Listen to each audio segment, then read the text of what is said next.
Vous recevez Pierre Devino, le député socialiste de Paris, Pascal Cherki. Bonsoir Pascal Cherki. Bonsoir. Maxence Lambrec nous révélait ce matin une enquête Europe 1 absolument alarmante. La moitié de l'hémicycle a disparu depuis la rentrée. Environ 300 députés ne siègent plus dans les réunions de commission. On signe la feuille d'émargement et on se barre. On repart immédiatement. Moins d'un tiers des députés socialistes sont présents. Franchement, est-ce que c'est un bon message à donner aux électeurs ? Non mais bon, déjà on est en fin de quinquennat. Donc il n'y aura pas de textes majeurs qui vont sortir. Est-ce que c'est une raison pour Non mais attendez, je vais vous donner les éléments. Moi je viens de passer une semaine dans l'hémicycle pour férier sur le budget. Donc j'en parle d'autant plus tranquillement. Deuxième élément, vous avez un double phénomène là. À droite, ils sont dans leur primaire. Donc tous les députés sont en campagne, je pense, pour tel ou tel de leur poulain. Et puis vous avez beaucoup de députés, notamment à gauche, qui étant assez inquiets de la dégradation du climat, sont sur leur circonscription. Et dégradation du climat. Du climat politique à gauche. Donc on se planque. Non, c'est qu'ils préfèrent aller au contact de leurs électeurs que, de leur point de vue, passer des heures à soutenir le gouvernement. Moi, je l'ai bien vu au moment du budget. J'ai fait avec d'autres collègues adopter un certain nombre de mesures qui, je pense, en début de mandature, auraient du mal à passer s'il y avait une mobilisation très importante des députés dits légitimistes. Mais vous dites ça sur un ton en disant, vous voyez, après tout, cher monsieur, c'est à peu près normal ce qui se passe. J'ai pas dit que c'était normal, je vous donne des raisons objectives. Après, je suis pas dans la caractérisation du jugement de valeur, je vous explique les raisons. Voilà, on est à la fois dans une année électorale, en même temps, je vous dis...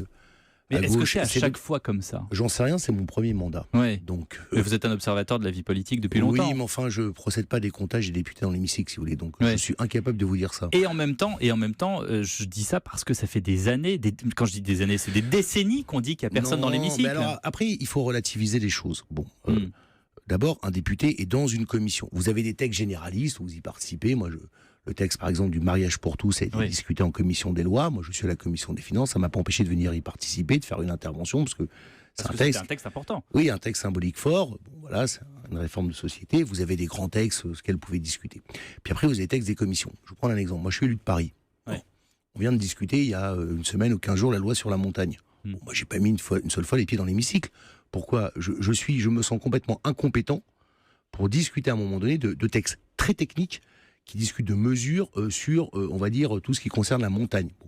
Donc, qu'est-ce qui se passe dans ce cas-là ? Vous avez les députés, soit qui viennent de ces régions, les députés de montagne, des Pyrénées, des Alpes, du Jura. Qui viennent pas, pour le coup, au budget ou... Non, ou alors les députés membres de la commission, parce qu'il y a 8 commissions à l'Assemblée nationale, ce texte était préparé par une des commissions.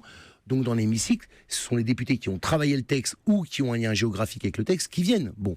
Donc, moi, je me suis dit, je ne vais pas passer une semaine dans l'hémicycle pour aller discuter des propositions sur la montagne, alors que je n'y connais rien et je vais faire d'autres choses. Par contre, quand vous avez, il y a des permanences, au début de la mandature, il m'est arrivé, quand il y avait par exemple un certain nombre de textes où j'étais pas forcément un spécialiste, où mon groupe politique me disait la droite peut faire un coup, viens en séance pour aider à faire la majorité. Donc dans ce cas-là, on vient avec ses parapheurs. Et vis-à-vis de vos administrés, ça change rien ? C'est-à-dire qu'ils vous tiendront pas rigueur de ne pas venir sur un texte sur la montagne ? Dans le 14e arrondissement, que je ne sois pas allé sur un texte sur la montagne ? Non, je pense pas. Non, d'accord. Je m'en expliquerai avec eux, il ne faut pas de démagogie. On a entendu ce que disait Maxence Lambrec dans son enquête ce matin sur Europe 1. Il disait qu'à droite, on ne pensait qu'à la primaire. Un sarkozyste disait « C'est la seule bataille qui compte. À quoi bon perdre son temps à l'Assemblée nationale ?» Moi, je constate une chose, je l'ai constaté sur ce budget-là, c'est qu'il y avait... très peu de députés de droite. À un moment donné, c'était un ou deux. Bon. Oui.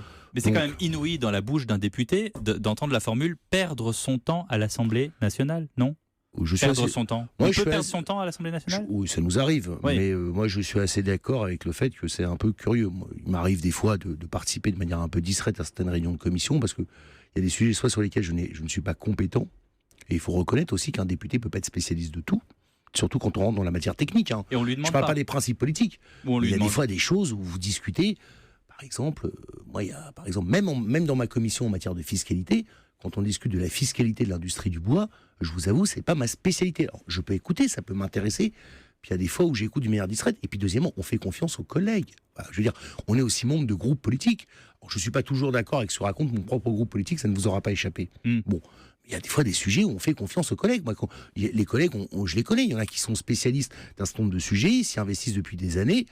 Moi, je leur fais confiance. Quand j'ai l'impression que ce ne sont pas des lobbyistes patentés, ça peut arriver aussi.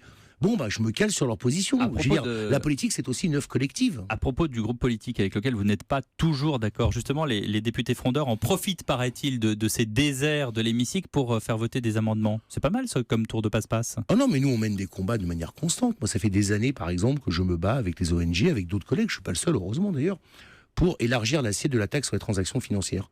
Je suis pour faire contribuer beaucoup plus la finance spéculative au financement de l'aide au développement. Après tout, c'est normal, je les considère comme responsables des désordres du monde. Bon. Donc, il y a des fois où je suis battu, parce que beaucoup de députés, je viens de manière un peu godillot soutenir la parole du gouvernement, sans d'ailleurs pour certains d'entre eux réfléchir au bien fondé de leur acte. Très bien. Puis là, comme ils étaient moins nombreux, moi je continue mon combat. Ouais. C'est-à-dire, j'ai une certaine conscience dans mes engagements politiques, on peut les partager ou pas, ça c'est une autre chose. Je comprends très bien qu'on ne soit pas d'accord avec moi, on argumente, on débat, mais par contre, c'est pas parce qu'à un moment donné, les députés un peu godillots sont pas là parce qu'ils votent avec leurs pieds, ou ils participent avec leurs pieds, et donc ils veulent manifester leur mécontentement par rapport à la situation politique, et envers le président de la République et envers le Premier ministre, que moi je vais renoncer à mes combats. Olivier Falorni, député d'Hiver Gauche de Charente-Maritime, dit que désormais le mandat n'est plus de 5 ans, c'est 4 ans. Justement, à cause de ce qu'on vient de dire, est-ce que vous êtes d'accord avec lui ? C'est 4 ans et puis après il y a des poussières parce qu'il y a la période électorale. Non, enfin moi je sais pas. Enfin bon, ça dépend de l'agenda. En tout cas, je sais. Moi, je suis membre de la commission des finances, donc commission des finances, on est présent. Non, c'est pas ça. C'est que là arrive l'exercice budgétaire, le budget de la nation. Moi, je vais être présent. Alors pas tous les jours, toutes les heures, toutes les minutes, mais je vais suivre l'examen du budget, ne serait-ce parce que j'y ai déposé des amendements, que des collègues ont déposé des amendements, certains avec lesquels je suis d'accord, d'autres en désaccord. Donc je vais être assez présent pour défendre des positions. Bon, sur la sécurité sociale, je serai aussi un peu présent parce qu'il y a des sujets qui m'intéressent. Donc le mandat de député, c'est 5 ans, c'est pas 4 ans. Bien sûr que c'est 5 ans. Ah, merci. Et après, on continue à travailler en commission.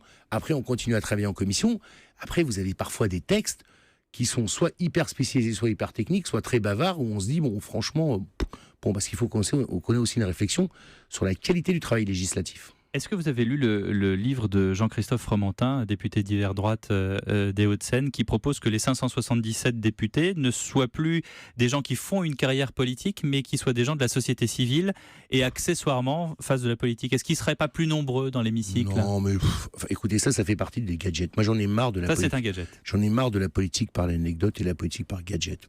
Voilà. Moi, je fais une carrière politique, mais j'ai un métier à côté. Je suis avocat. J'ai voulu faire un métier à côté.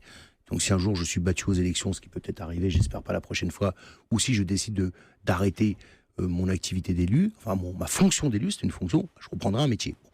Donc, mais je pense que la politique, ça se fait collectivement à travers des orientations, des idées, des partis. À travers une carrière. Non, à travers, à un moment donné, un engagement et une constance dans le temps. Après, ça n'empêche pas, oui, si vous voulez, après, ça n'empêche pas qu'on renouvelle. Je ne suis pas pour le cumul du mandat dans le temps, je ne suis pas pour le cumul des mandats. Moi-même, j'ai renoncé, alors que la loi ne m'y obligeait pas dès 2014, en accord avec Anne Hidalgo, à me représenter à la mairie du 14e arrondissement, dont j'étais le maire, pour me concentrer exclusivement à mon mandat de député. Donc, il y a des évolutions à faire. Mais je me méfie de ces gadgets, voilà. Parce que ce qui compte pour moi, c'est qu'est-ce qu'on veut faire? Quelles sont les orientations politiques qu'on veut défendre? Moi, je défends des orientations politiques par rapport à la construction européenne, par rapport à la redistribution des richesses, par rapport à tout ça.